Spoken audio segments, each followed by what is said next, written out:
Well, good morning, everybody. It's Barb Katie here. I'm starting a few minutes early just to be sure that everything is working okay, and it seems to be today. Uh, Here in the mountains of West Virginia, autumn is beginning to show her beautiful, beautiful colors. And I would be remiss if I did not get a shout out to all of our Canadian friends on their Thanksgiving Day and wish them joy and happiness as they gather together.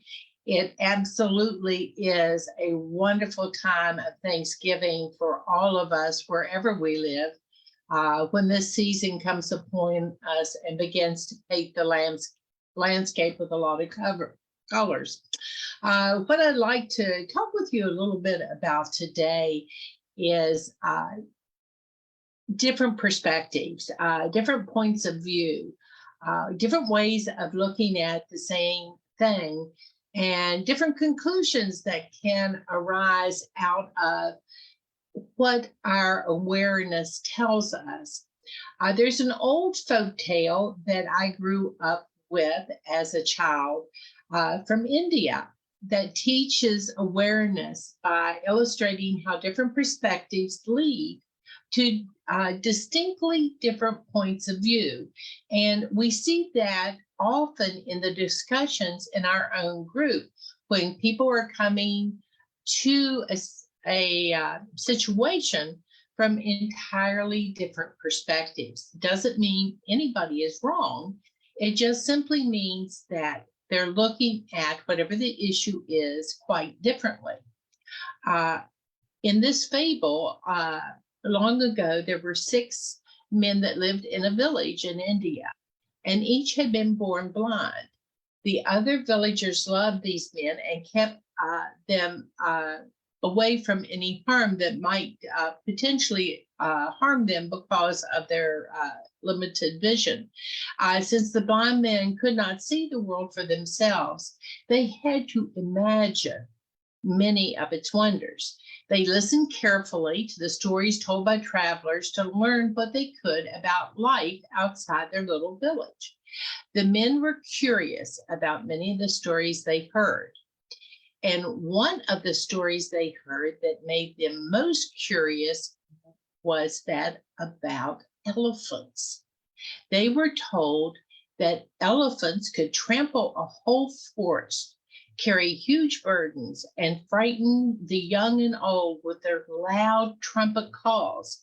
But they also knew that the Raja's daughter rode an elephant when she traveled in her father's kingdom. Would the Raja let his daughter get near such a dangerous creature? These blind men argued day and night about elephants. An elephant must be powerful, a powerful giant, claimed the first blind man. He had heard stories about elephants being used to clear forests and building roads. No, you must be wrong, said the second blind man. An elephant must be graceful and gentle if a princess rides on its back. You're wrong. I heard that an elephant can pierce a man's heart with its terrible horn, said the third blind man. Please, said the fourth blind man, you are all mistaken. An elephant is nothing more than a large sort of cow. You know how people exaggerate. I am sure that an elephant is something magical, said the fifth blind man. That would explain why the Raja's daughter can travel safely throughout the kingdom. I don't believe elephants exist at all, declared the sixth blind man. I think we are the victims of a cruel joke. Finally, the villagers grew tired of all the arguments, and they arranged for the curious men to visit the palace of the Raja to learn the truth about elephants. A young boy from their village was selected to guide the blind men on their journey. The smallest man put his hand on the boy's shoulder. The second blind man put his hand on his friend's shoulder, and so forth until all 6 were ready to walk safely behind the boy who would lead them to the Raja's magnificent palace. When the blind man reached the palace, they were greeted by an old friend from their village who worked as a gardener on the palace grounds. Their friends led them to the courtyard. there stood an elephant. The blind men stepped forward to touch the creature that was subject to so many arguments.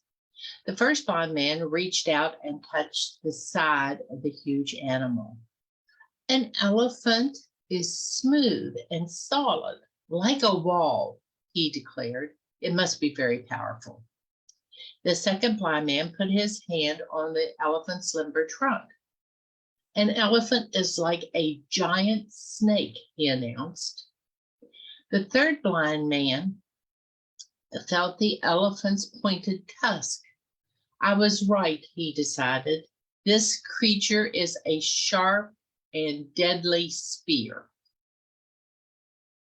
The fourth blind man touched one of the elephant's four legs.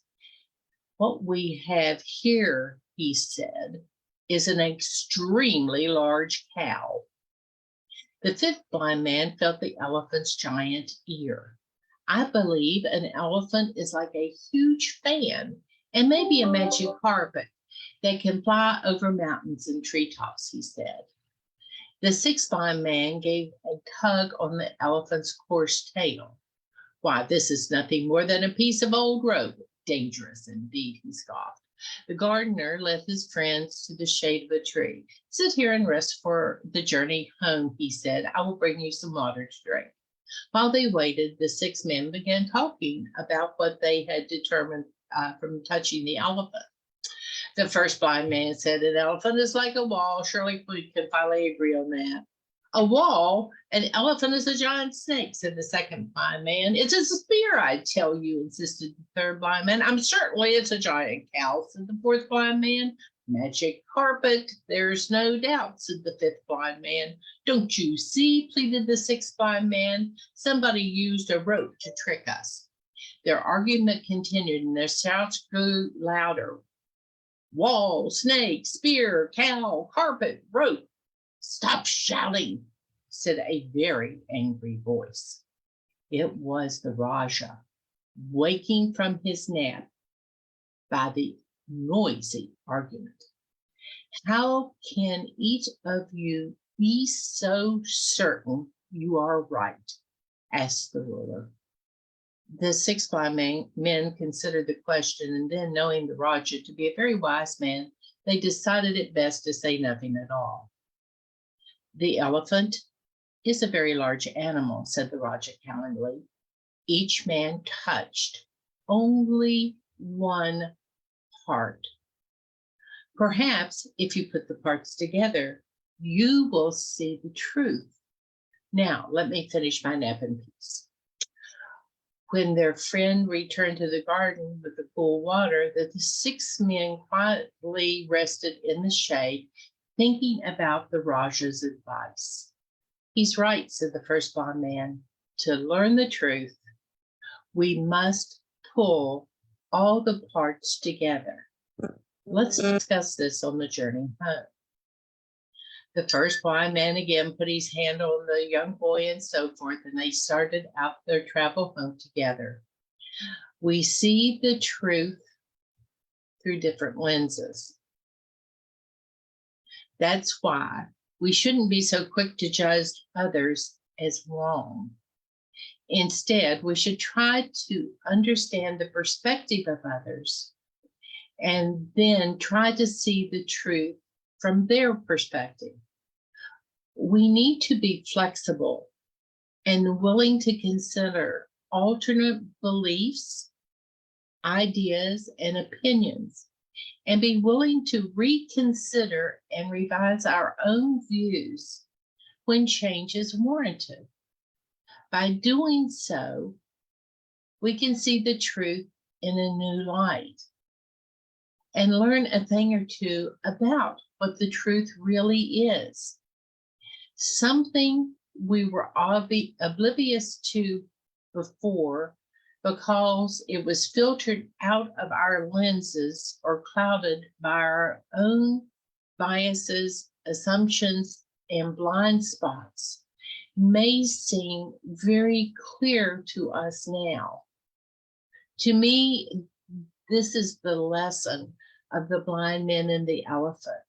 how many times does this impact our own points of view, our own perspectives, and our own ability to listen to work for compromise, to see options, and to come to consensus that will benefit all of us in our daily lives, be it in TOPS as we are working toward our weight loss goals and what will most help us, be it in our own families, our own communities, whatever.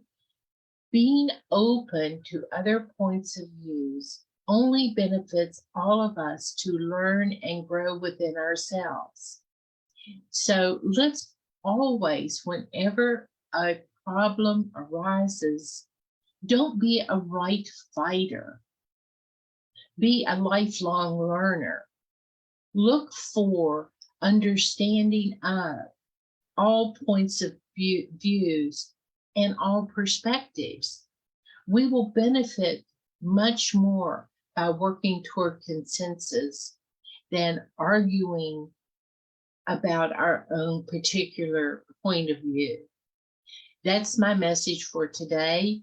Let's work together as the team we are to keep empowering each other's weight loss journey and make this a marvelous day and a wonderful week. I will talk to you later. Bye for now.